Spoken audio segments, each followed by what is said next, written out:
inspirational points or points of inspiration. Obviously, nature is very much something that I draw inspiration from, or not like inspiration in a way that I get their ideas what to do, what to make, but just to be in nature. There you walk and you just calm down or something. So this relaxing state of mind, of body, I very much enjoy.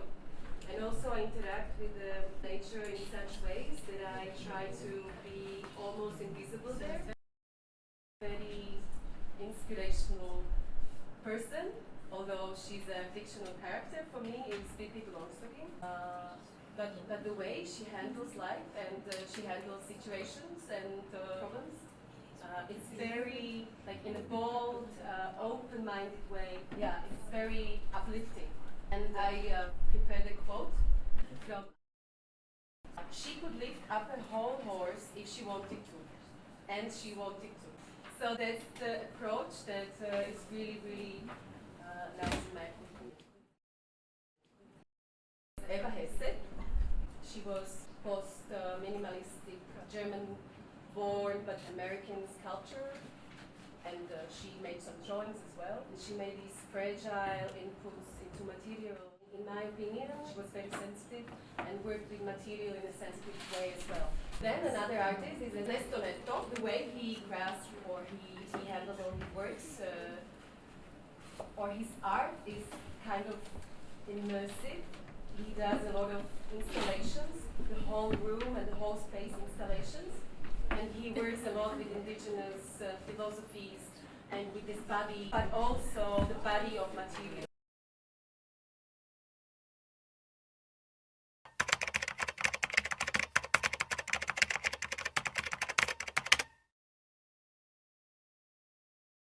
My drawing inspiration started, and this is Henri Matisse. He was a French modernist painter, worked a lot with drawing and with painting. Actually this type of technique, like let's say long stick, and at the end netted some charcoal or some ink, and he drew like that. When I saw the picture, it really drew my inspiration, and I was attached to this idea to draw not only like nice pictures, but also to embrace the whole process of drawing and how it can be extended with tools and stuff. And then this is the contemporary artist, David Strickling. He's a British artist, works a lot with like dark humor and his own like feelings. What I admire about his work is the way he connects words and images. Mostly like they are like child drawn images, but what it does together, like these words and images, hits you hard. It's really immediate message that he tells in his drawing.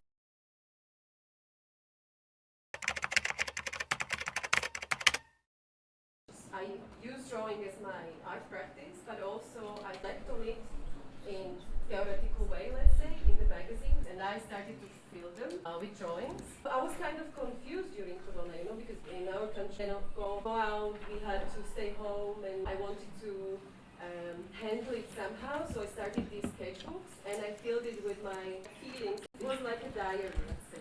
I mostly draw black, with black ink or black marker or pencil, but I really like this black, gentle, fragile line that is on white paper. It's usually like that. You can also feel the movement in the line.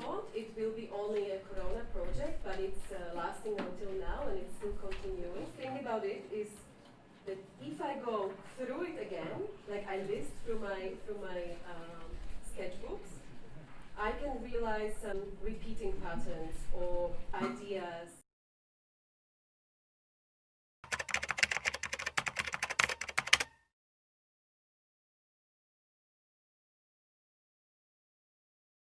So this was in 2021 in Bratislava. I decided to exhibit it. So I presented it like that, and it's a very small gallery.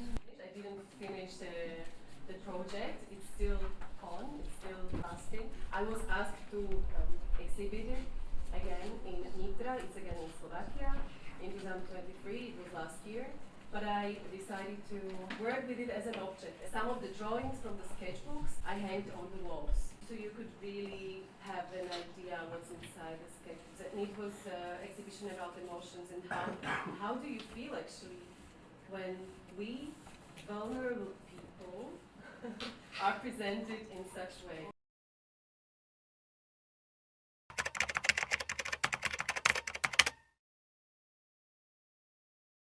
Also during my PhD studies, I was very much interested in how to do this two-dimensional drawing into three-dimensional space, like how to work with materials as I am drawing with material, so as I am materializing two-dimensional thing. So it still continues, and I'm doing these temporal sculptures that are really unstable, but they are captured for that movement. And it continued to some small exhibitions. So this is presented in Prague in one of the, in my opinion, best bookstores there. Because I am preparing a book out of those sketchbooks. They asked me to present it there, and I decided to make a video out of it and present it in such way that it's like a monitor table, and that there was this video in Liberec, and it was me and Svetopod Mikita, who is very well-known Slovak artist, and together we prepared an exhibition for this specific place, and we would like meet before the exhibition and drew together these meetings, like some drawings appeared, and huge paintings, or let's say it's a drawing. It was, I think, 2 meters and 50 high and 1 meter and 40, I'm not sure. But what is interesting, we communicated, of course we were like talking, but we communicated through the drawing. So the drawing process itself served as a connection between us, you know, so we visually complemented each other, or completed each other. This is the project, let's say, performative drawing, an exhibition in Bratislava in Slovakia, in this, again, specific place, because the gallery itself is a window glass, like half-meter space inside, so you can spend some time there. And I decided to spend 2 days there and to draw what I saw, what I heard, what I felt, like I just documented it on this glass. And well, what was important for me in this case was this glass and the interior exterior, or what is visible, what is not visible, something that is hidden, something that is not hidden. And this glass was like seen through, so the drawings were almost not visible and almost very hard to capture on photos because they were so small, but also the line was very delicate. When people were passing by, you just noticed some shimmering. Another project of mine and Martin Hreha was that we were invited as 2 artists to Žilina, again it was in Slovakia, to spend some time in this exhibition. It was an exhibition of our friend Juraj Gabor, who made a huge sculpture inside of the building, and he asked us to come and to live with the sculpture, live with the space, and be there and spend some time there. So I spent there 2 months. Trying to, like, I don't know, trying to figure out what's important in that space. And I realized, and what captured my interest is this point of attention. There are these beautiful windows. They project beautiful light. And suddenly I was, you know, what's in the light, it's in the focus. So I don't know, I was to work with wire as a drawing method and soldering, and I soldered this sculpture. The object actually had 4 meters. It was 4 meters long, 2 meters wide, circa, and like 1 meter and 20 centimeters high. And I would go there every day to the space and build this by soldering the wire together. And the result was like never ending. If I would be there, like, I don't know, for 4 months, the sculpture will be bigger. And then I let the light to be projected on the thing. It's like light is drawing, or the painting, the line. This is our joint exhibition with Carla Castiajo in Alin, in Hope Gallery, in 2016. And we developed this project, I think it was in Slovakia, but then we presented first in Slovakia and then in Tallinn. It was interactive, so people would come and see the exhibition and start to play with it. And so if you happen to be lying down on the mattress, you could see the shadow play, you know? So projected, like it was three-dimensional objects, as you can see. This is Kala, the hair, very delicate, amazing objects. And mine were from like small, let's say, objects from wire. And they were lying dead on the top of the table, or the structure. This is the last project I want to present you, exhibition-wise. And it was part of my PhD studies. And during my PhD studies, I was doing these material drawings. So I would take some material and try to draw with the material. So I took my approach to drawing on paper and I put it on material. Fascinated by material wax, because you could shape material in your hands just by holding it. And just by touching the material, you can shape it very gently. It was like a gentle, fragile process. So there is some metaphor also, like how we live or how we live our relationships, you know. But also the material shapes you back.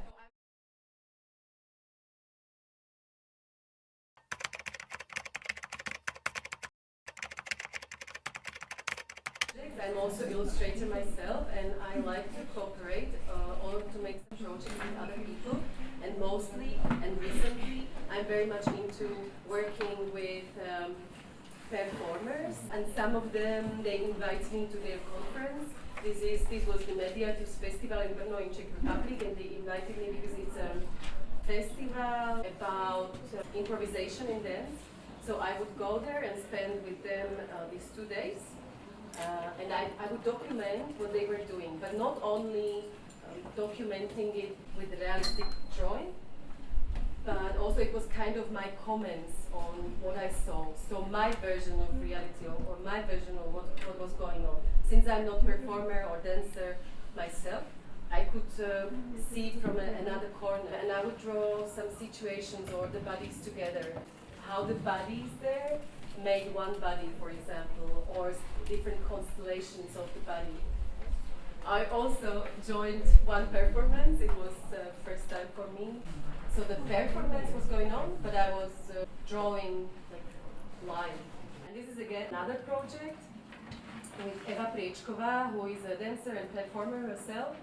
And she invited me to this experimental project, let's say, and I was really much into it because her proposal was that she will be teaching me her way how to dance, or how she teaches other people to move, and we will be only like 2 of us, and then I will draw my experience, and the poster was the final result. Another publication. I'm very much into paper, into material. I don't really like much to draw online or to draw digitally. I know I use it sometimes, of course, but I very much like the paper feeling or something. Yeah, it has I don't know, the smell. It's physical, you know. So I really much like it. And that's why I'm into making some publications. This is called Zatiaľ to takto, or it is like it is now. We made it together with Brone Strage, a dear friend of mine, who is also an illustrator. But this was special because it wasn't poems, it was more like texts. And also we drew and used words in this publication. Again, a friend of mine, and Simona Gotiro, an artist from Slovakia, and she worked for some years in a gallery, found out that people who come to see contemporary art, sometimes they didn't understand what's going on. And she wanted to make a publication about this, like how to be with art, how to be with contemporary art. What does it mean? How to grasp it, or from where to see it, or how to feel it, how to sense it. So we made this publication for people to better understand. It's called Unnecessary Movements, Basically, it's about how we do unnecessary movements and then we doubt ourselves.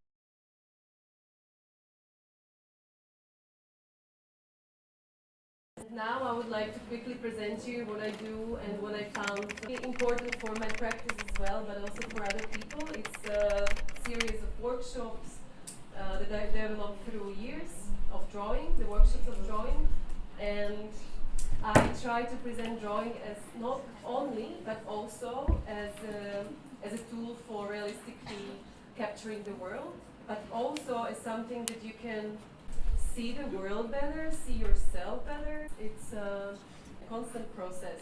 And I develop some plays, some games, or some exercises with drawing, and I travel to different countries or to different schools to give these workshops. But also I do these workshops for people from general public, like from a wider public, people who never studied art or something like that. And I am very much interested to work with these people. I do also figural drawing courses, and usually it's very collective. And I also give workshops for different groups such as dancers or artists and stuff like that. And I'd like to develop this more, and also preparing a book about this. About this magazine, it was a project as part of my PhD studies. I did together with my colleague Milan Vagac, who is again a Slovak, very influential artist, and we were asking ourselves, like, what is contemporary drawing, and we wanted to spread the word about this discipline or this specific thinking. We decided we will publish a magazine. Each issue was a specific topic. It was an envelope, and we kind of were curators of every issue, and we invited artists and authors or theoreticians or people who are interested in drawing, but not only, to write about those artists or the topic itself. Then it had a second part, this kind of, we called it visual part, and it was reproductions from different artists. And this was the last issue because we finished publishing it in 2017. The studio where I work. This is my colleague David Böhm. There's a lot of good stuff, and he's also illustrator and drawing-oriented artist. We have around 16 students. Some of them are Erasmus, and we both are tutors at the studio. I am the assistant professor, and David is the leader of the studio. For the last image, these are my favorite emojis.